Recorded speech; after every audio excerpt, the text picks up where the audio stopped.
Good morning વિદ્યાર્થી મિત્રો, આશા રાખું છું આપ બધા સ્વસ્થ અને મજામાં હશો. તો આજે આપણે ધોરણ 7ની શરૂઆત કરવા જઈ રહ્યા છીએ. ધોરણ 7ની અંદર પહેલું જ ચેપ્ટર છે પૂર્ણાંક સંખ્યા. જેવી રીતના તમે ધોરણ 6ની અંદર ગણિતની અંદર શરૂઆતમાં તમે ચેપ્ટર જોયું હતું પ્રાકૃતિક સંખ્યા, પછીનું ચેપ્ટર જોયું હતું પૂર્ણ સંખ્યા. તો પ્રાકૃતિક સંખ્યા કોને કહેવાય, પૂર્ણ સંખ્યા કોને કહેવાય, એ સમજ્યા પછી આપણે એ જ સંખ્યાગણમાં આગળ વધવાનું છે પૂર્ણાંક સંખ્યા બાજુ. એ પહેલાં આપણે થોડુંક રિવિઝન કરી લઈએ ધોરણ 6ની અંદરનું, કે તમે ધોરણ 6ની અંદર એક એવો પહેલો ટૉપિક ભણતા હતા કે પ્રાકૃતિક સંખ્યા.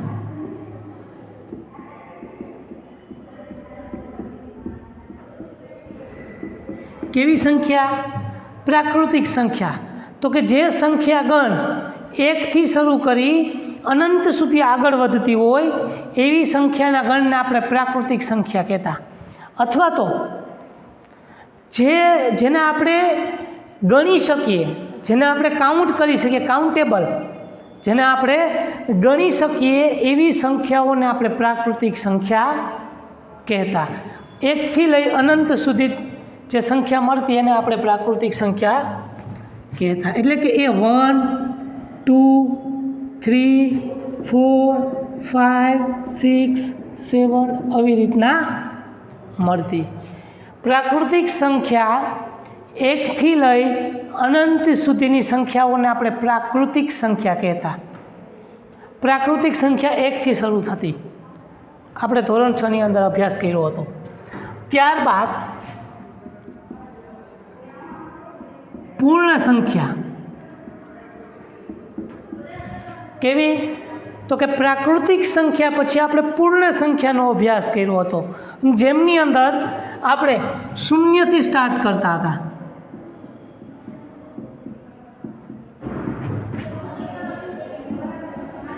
એટલે કે પ્રાકૃતિક સંખ્યા 1થી શરૂ થતી હતી, જ્યારે પૂર્ણ સંખ્યા 0થી શરૂ થતી હતી. એટલે આપણે એવું કહેતા કે નાનામાં નાની પ્રાકૃતિક સંખ્યા 1 હોય છે અને નાનામાં નાની પૂર્ણ સંખ્યા 0 હોય છે. હવે ગણિતની દુનિયાની અંદર જ્યારે સંખ્યાઓની શોધખોળ શરૂ હતી, જ્યારે અલગ અલગ સંખ્યાઓના ગણ શોધાતા હતા, ત્યારે સૌથી પ્રથમ કયો ગણ મળ્યો હતો? પ્રાકૃતિક સંખ્યા.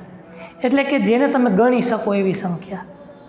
ત્યારબાદ હવે એક ગણી શકાય એવી સંખ્યામાં જો આપણે 0 ઉમેરતા હતા, એટલે કે પ્રાકૃતિક સંખ્યાના ગણમાં જો હું 0 ઉમેરું તો મને મળતી હતી પૂર્ણ સંખ્યા.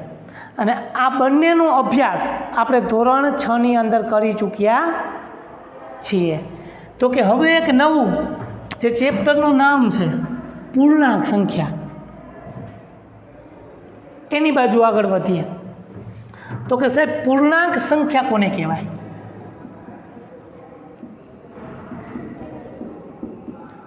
પૂર્ણાંક સંખ્યા. તો કે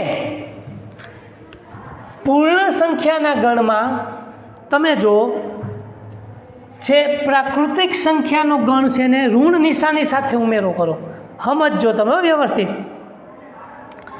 કે પૂર્ણ સંખ્યાનો જે ગણ છે તેમાં આપેલી સંખ્યાઓને જો તમે ઋણ નિશાની સાથે ઉમેરો કરો તો તમને પૂર્ણાંક સંખ્યાનો ગણ મળે. યાદ રાખજો શું કહું છું. પૂર્ણ સંખ્યા એટલે 0થી લઈ અને 7થી લઈ અનંત સુધી થાય છે. જેમ કે ધારો કે ઉદાહરણ તરીકે શું, તો કે વ્યાખ્યા શું કહે છે? તો કે વ્યાખ્યા એવું કહે છે કે તમારી પાસે એક પૂર્ણ સંખ્યા છે આ રીતના.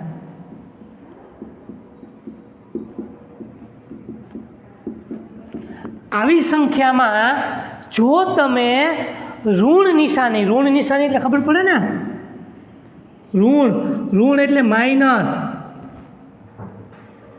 તમે પૂર્ણ સંખ્યામાં આ સંખ્યાગણમાં માઇનસ નિશાની સાથેની સંખ્યા ઉમેરો.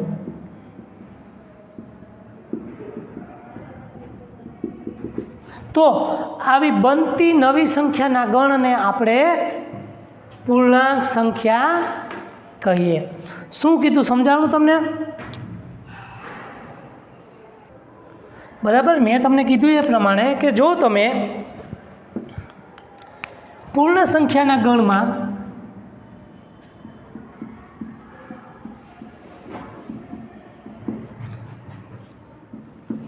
ઋણ નિશાની ધરાવતા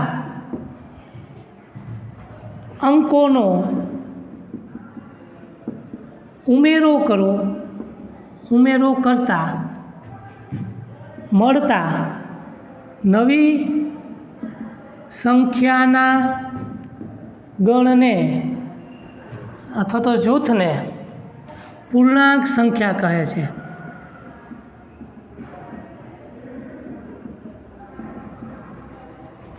ઉદાહરણ તરીકે આ બધી કિંમત.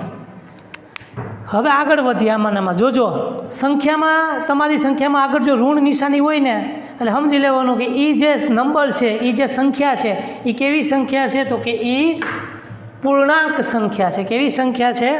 પૂર્ણાંક સંખ્યા. હવે આગળ વધીએ. ધારો કે મારી પાસે એક નંબર લાઈન છે, સંખ્યા રેખા, એક્ઝેક્ટ વચ્ચે શૂન્ય આવશે, એક્ઝેક્ટ વચ્ચે શૂન્ય આવશે. શૂન્યની તમે જમણી બાજુ જાશો,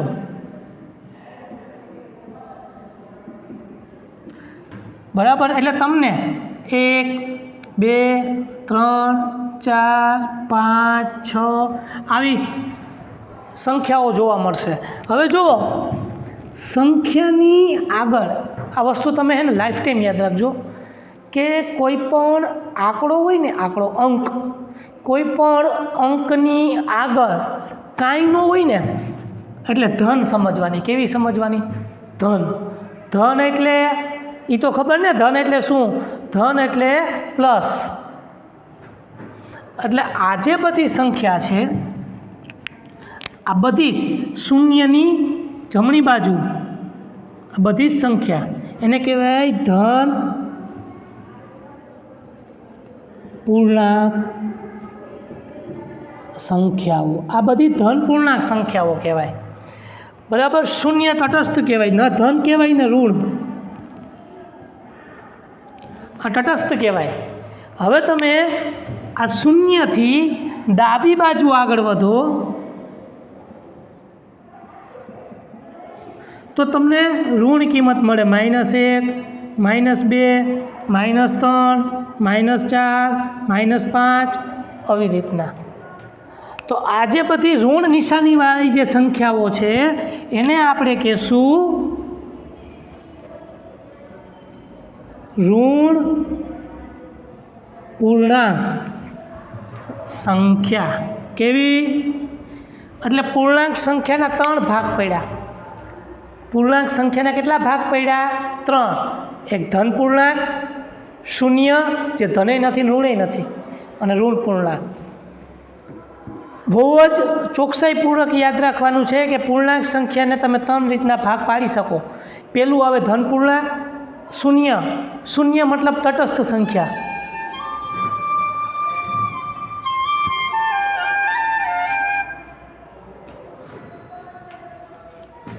અને ત્રીજી આવે ઋણ પૂર્ણાંક. એટલે આ સ્ટાર્ટિંગની વાત થઈ કે ભાઈ અહીંયા તમારી પાસે પૂર્ણાંક સંખ્યાની અંદર એક ધન પૂર્ણાંક છે, એક બાજુ ઋણ પૂર્ણાંક છે, અને વચ્ચે ઊભો શૂન્ય છે જે તટસ્થ છે, નથી આ બાજુ જતો નથી આ બાજુ જતો. એ કે હું કોઈમાં નહીં, દૂધપાકમાં. શૂન્ય કેમાં આવે? દૂધપાકમાં. નો ધન પૂર્ણાંકમાં આવે, નો ઋણ પૂર્ણાંકમાં આવે, બરાબર. એટલે આ તમારી આંખો દેખે હાલ છે. આ થઈ ગયું પૂર્ણાંક સંખ્યાનો પાયો. કે પૂર્ણાંક સંખ્યાની ઉત્પત્તિ ક્યાં થઈ? તો કે તમે પહેલાં સૌથી પહેલાં આપણા જે વડવા પૂર્વજો છે એને પહેલાં પ્રાકૃતિક સંખ્યા ગોઈતી, નો ભેગું થયું. એટલે પછી પ્રાકૃતિક સંખ્યામાં એને શૂન્ય ઉમેરો કર્યો, આર્યભટ્ટે ગોઈતી. કારણ કે કંઈક એવું બને કે ખાલી સંખ્યાથી ન હાલે. તમારી પાસે હું એમ કહું 3 પેન છે તો તમે કાઉન્ટ કરો 1 2 અને 3. હવે તમારા ગીચામાં પોકેટની અંદર પેન જ નથી ને હું તમને એમ કહું કે તમારી પાસે કેટલી પેન છે? તો કાંઈ નથી પેન એમ ન બોલાય. જઈએ આવો પ્રશ્ન ઊભો થયો ને ભૂતકાળમાં તો એ એક સંખ્યાની શોધ કરવાનો વિચાર આવ્યો કે ભાઈ કાંઈ નથી તો શું? ત્યારે આર્યભટ્ટે શૂન્યની શોધ કરી કે કાંઈ ન હોય ને ત્યાં તમારે શૂન્ય બોલવાનું. રેડી? એટલે ત્યારે શૂન્યની શોધ થઈ. શૂન્ય પ્રાકૃતિક સંખ્યામાં ભળ્યો. આપણી હિન્દુ સંસ્કૃતિ બધાને એક્સેપ્ટ જ કરે, એટલે એની એક આ જે સંખ્યા હતી ને એને શૂન્યને એક્સેપ્ટ કરી લીધો, સ્વીકારી લીધો, અને નવો સંખ્યાનો ગણ થયો પૂર્ણ સંખ્યા. પછી કદનું એવું થયું કે હવે ધન સંખ્યા અને પૂર્ણ સંખ્યા પછી ઋણ સંખ્યાની જરૂર પડી લેવડ દેવડમાં. અમુક જગ્યાએ તમારે ધનની જગ્યાએ ઋણ વાપરવાના હોય, પૈસાની લેતી દેતીમાં માઇનસ પ્લસ હાલતું હોય, કંઈક તમે કોકને ઉછીના દો તો કોકને પાંચ તમારે લેવાના થતા હોય, ત્યારે બાકીની સંખ્યાઓની શોધની જરૂર પડી. એટલે ત્યાં જે ધન સંખ્યા હતી ત્યાં ઋણની નિશાની મૂકી, એટલે ઋણ પ્રાકૃતિક સંખ્યા બની ગઈ. પણ એને બોલીએ આપણે ઋણ પૂર્ણાંક સંખ્યા. એટલે આ છે પૂર્ણાંક સંખ્યાનો ઇતિહાસ. પૂર્ણાંક સંખ્યાને આ રીતના દર્શાવાય. એના 3 કટકા પડે. એક ધન પૂર્ણાંક જે ધન કિંમતો છે, એક ઋણ પૂર્ણાંક જેની આગળ ઋણ નિશાની છે, અને એક શૂન્ય જે તટસ્થ છે. ઠીક છે?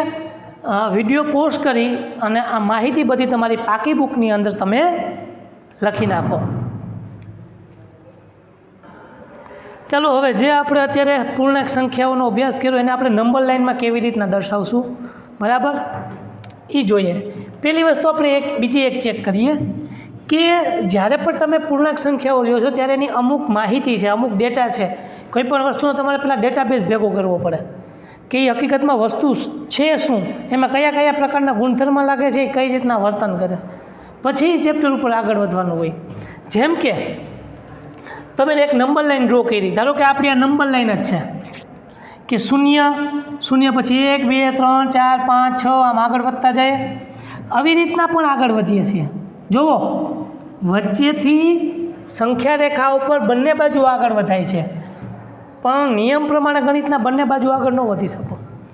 એટલે આગળ વધવાની એક જ રીત છે, એ હું તમને અત્યારે લખાવું છું આની નીચે, કે સંખ્યા રેખા પર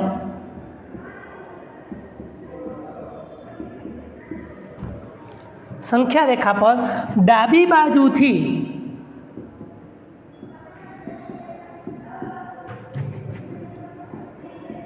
જમણી બાજુ તરફ આગળ વધતા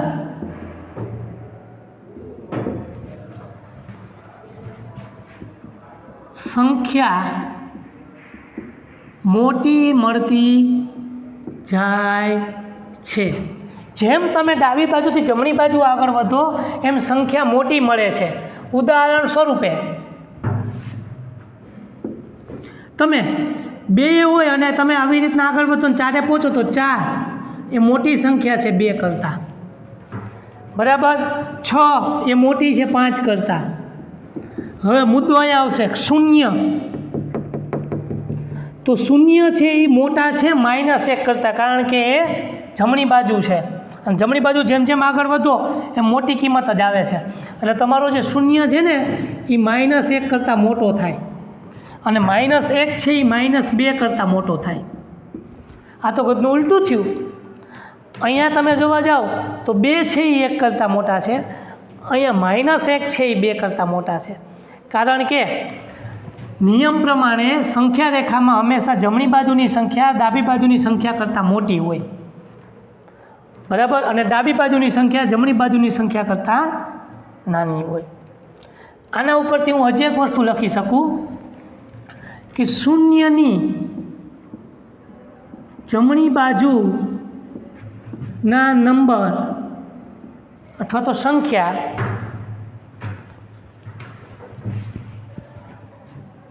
જમણી બાજુની સંખ્યા એ હંમેશા 0થી મોટી હોય છે, અને 0ની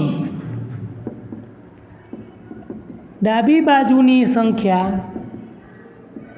એ હંમેશા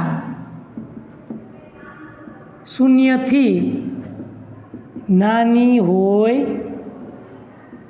છે. એટલે કે શૂન્યની ડાબી બાજુની બધી જ સંખ્યા હંમેશા શૂન્ય કરતાં નાની હોય અને શૂન્યથી જમણી બાજુની સંખ્યા હંમેશા શૂન્ય કરતાં મોટી હોય. વાત સમજાણી? ક્લિયર થયું? આ મુદ્દા ઉપર તમને ખબર પડવી જોઈએ કે જો પછી આગળ જો સંખ્યા રેખા પર સરવાળો કરવામાં આવે તો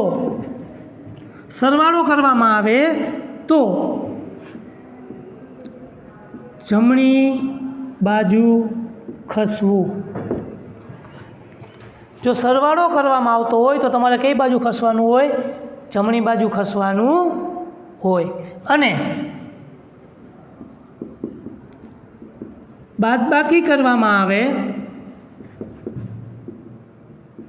તો ડાબી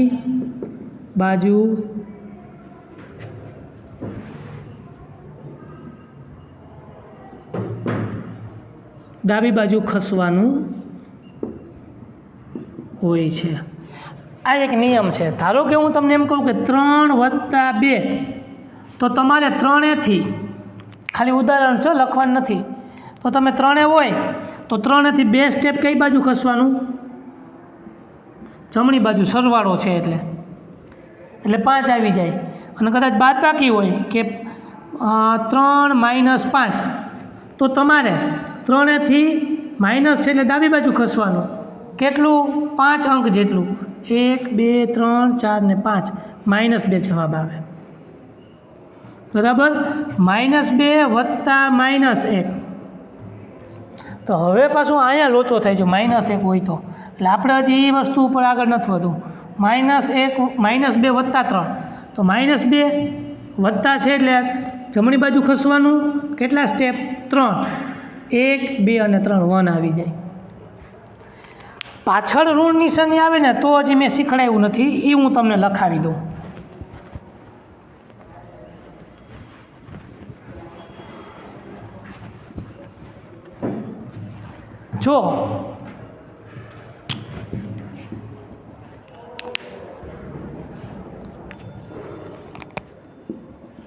જો સરવાળાની નિશાની પછી ઋણ સંખ્યા હોય તો ડાબી બાજુ ખસવું.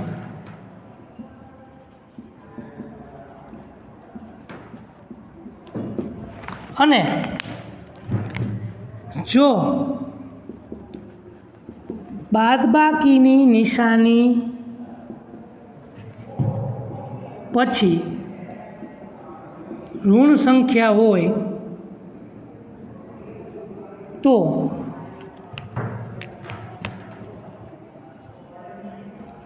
જમણી બાજુ ખસવું. એટલે કે અહીંયા જો અહીંયા સાઇન બદલી જાય છે, દિશા પણ બદલે છે.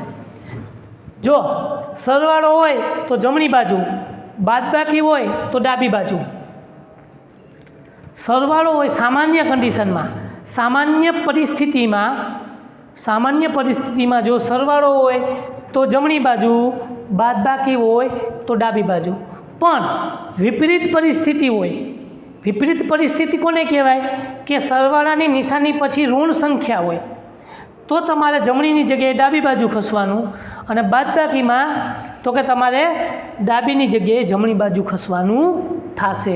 જો નિશાની પછી ઋણ સંખ્યા હોય તો વિરુદ્ધ દિશામાં ભાગવાનું થાય. એટલે તમારા મગજની અંદર આ 15 મિનિટના લેક્ચરમાં તમારે 2 વસ્તુ મગજમાં ઉતારવાની છે કે જ્યારે પૂર્ણાંક સંખ્યામાં સામાન્ય સરવાળો હોય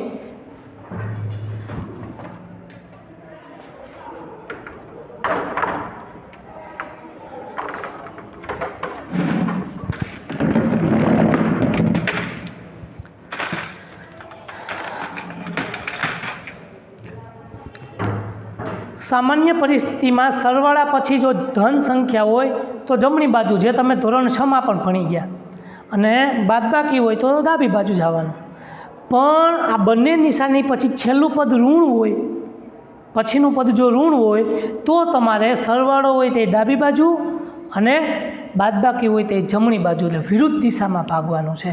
આ વસ્તુ તમે 5-6 વખત લખો તો અહીંયા તમને મગજમાં ઉતરશે અને આ કરવી ફરજિયાત છે. ઠીક છે, લખી નાખો આ બધી વસ્તુ બાકી બુકની અંદર.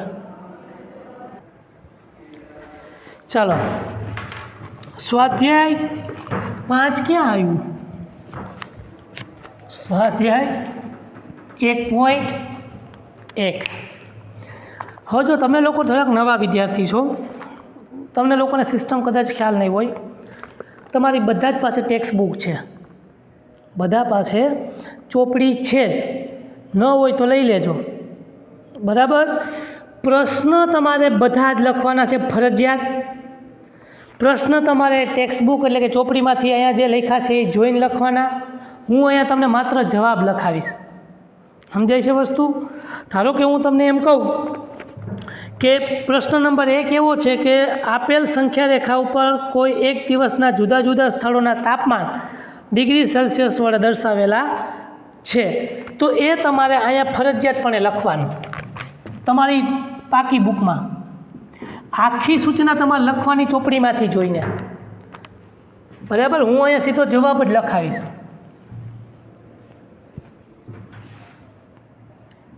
-10,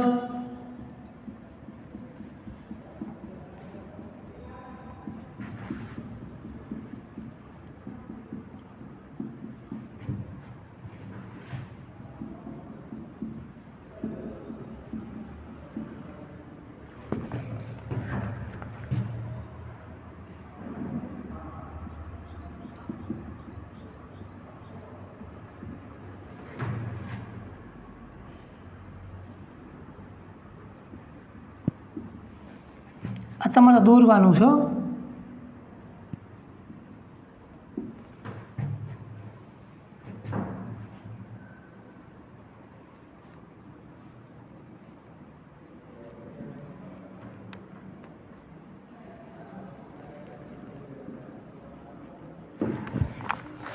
હવે પહેલાં તમે અહીંયા રાખી રકમ લખશો.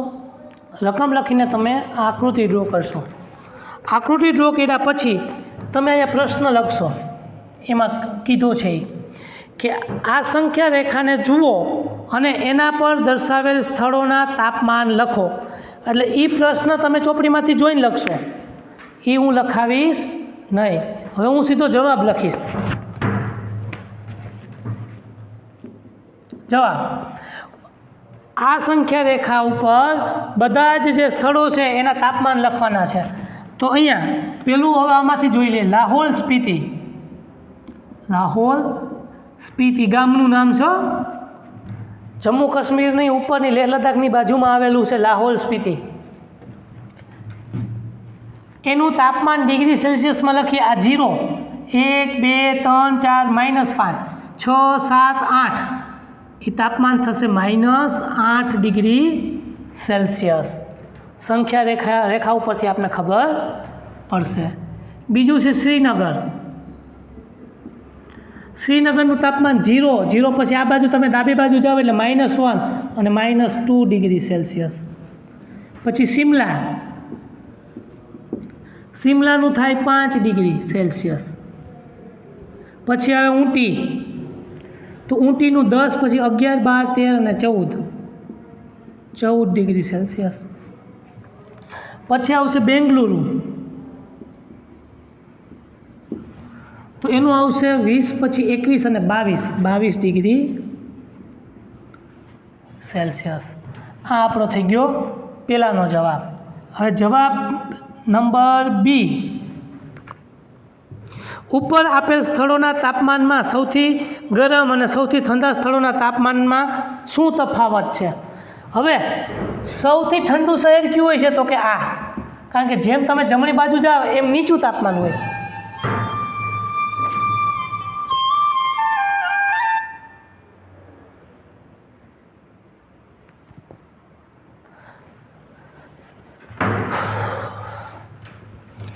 સૌથી નીચું તાપમાન છે લાહોલ સ્પીતિનું.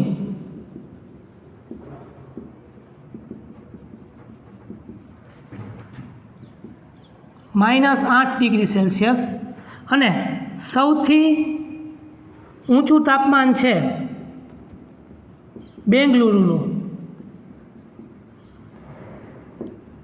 બેંગલુરુ લખવાની જરૂર નથી, 22 ડિગ્રી સેલ્સિયસ. હવે આ બંનેનો તફાવત લખવાનો છે કે એ કેટલું હશે. બરાબર, તો તમે બે રીતના જોઈ શકો કે ભાઈ એક તો અહીંથી વાત કરીએ તો આ 1 2 3 4 5 6 7 8 9 10 11 12 13 19 20 21 22 23 24 25 26 27 28 29 ને 30. કેટલું થાય? 30. સંખ્યા રેખા ઉપર જો આપણે વાત કરીએ તો તફાવત લેવાની વાત થઈ તો 22 ઓછા -8. હવે મેં તમને 2 મિનિટ પહેલાં જ નોટિસ લખાવી ને કે ઋણ નિશાની પછી જો ઋણ સંખ્યા હોય તો તમારે જમણી બાજુ ખસવાનું. કેટલા સ્ટેપ? 8 સ્ટેપ. તો અહીંયા જમણી બાજુ તમે ખસો 8 સ્ટેપ તો તમને કેટલું મળે? 30 મળે. કેટલું મળે? 30 ડિગ્રી સેલ્સિયસ. તમે આમ નીચે જ લખજો. જવાબ સી. લાહોલ સ્પીતિ અને શ્રીનગરના તાપમાનમાં શું તફાવત છે? લાહોલ સ્પીતિ અને શ્રીનગરના તાપમાનમાં કેટલાનો તફાવત છે? 1 2 3 4 5 અને 6 ડિગ્રીનો.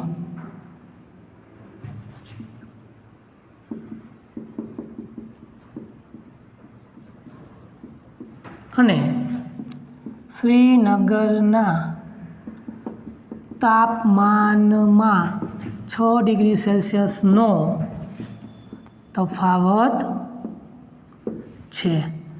જવાબ ડી. શું આપણે કહી શકીએ કે શ્રીનગર અને શિમલાનું સંયુક્ત તાપમાન? શ્રીનગર અને શિમલાનું સંયુક્ત એટલે બે ભેગા કરવાના.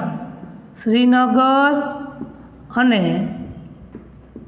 શિમલાનું સંયુક્ત તાપમાન બરાબર શિમલાનું કેટલું છે? 5 અને શ્રીનગરનું તો કે -2. 5 વત્તા -2. હવે જો 5 -2 એટલે મેં તમને કીધું હતું કે સરવાળે નિશાની હોય તો તમારે જમણી બાજુ જવાનું, પણ છેલ્લું પદ ઋણ હોય તમારે ડાબી બાજુ વિરુદ્ધ દિશામાં ભાગવાનું. એટલે 5થી તમે 2 આમ ભાગો એટલે 3 ઉપર આવીને ઊભા રહ્યો એટલે સંયુક્ત તાપમાન થઈ જાય 3 ડિગ્રી સેલ્સિયસ. કેટલું થાય? 3 ડિગ્રી સેલ્સિયસ. હજી પૂરો નથી થયો દાખલો, બાકી છે. શ્રીનગર અને શિમલાનું સંયુક્ત તાપમાન શિમલાના તાપમાન કરતાં પણ ઓછું છે. શું તે શ્રીનગરના તાપમાન કરતાં પણ ઓછું છે? હવે એવું કીધું છે કે આ બેનું સંયુક્ત તાપમાન છે ને એ શિમલાના તાપમાન કરતાં ઓછું છે, તો દેખાય છે ઓછું જ કહેવાય ને. 3 છે એ 5 કરતાં ઓછું કહેવાય. એટલે 5 ડિગ્રી એ 3 ડિગ્રી કરતાં મોટા છે, માટે શિમલાનું તાપમાન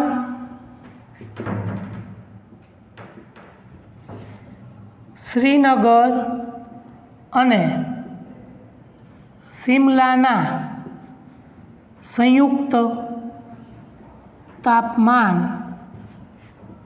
કરતાં વધારે છે. કેટલું છે? વધારે છે. શું તે શ્રીનગરના તાપમાન કરતાં પણ ઓછું છે? શ્રીનગરના તાપમાન કેટલું છે? -2. સંયુક્ત તાપમાન છે 3, તો 3 મોટા થાય ને, 3 ડાબી બાજુ આવે છે જુઓ, અને આ છે -2, તો 3 મોટા થાય, -2 મોટા થાય નહીં. એટલે કે ના, નથી. આ બીજો જવાબ. આવી રીતના પ્રશ્ન નંબર 1ની અંદર તમારે લોકોને સંખ્યા રેખા ડ્રો કરવાની છે. સંખ્યા રેખા ઉપરથી શહેરના નામ ઉપરથીના તાપમાન લખવાના છે. પછી તાપમાનમાં જે કંઈ સરવાળા બાદબાકીની પ્રક્રિયા દીધી છે એ કરવાની છે. બરાબર. આજના લેક્ચરમાં આપણે ક્વેશ્ચન નંબર 1 સુધી રાખીએ.